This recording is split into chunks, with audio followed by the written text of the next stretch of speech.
से अनार, अलमता से आम, बे से बंदर,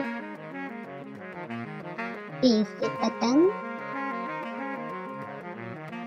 ते से ताला, ते से टमाटर, से समर, जीम से जहाज, चे से चिड़िया, हे से हुक्का,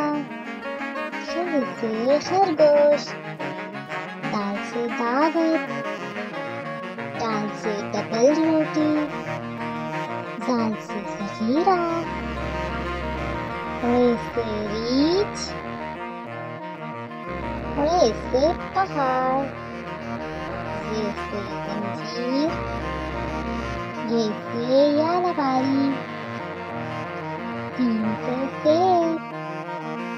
शीन से शलजम, स्वाद से सोफा, स्वाद से ज़ईर, ते से तोता,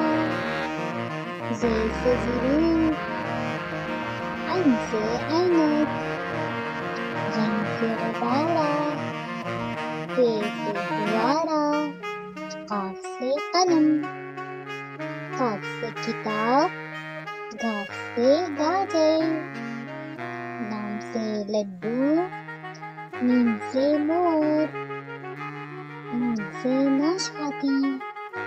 वाव से वरक, हा से हाथ, हमज़ा से गाय, ई से यक्का।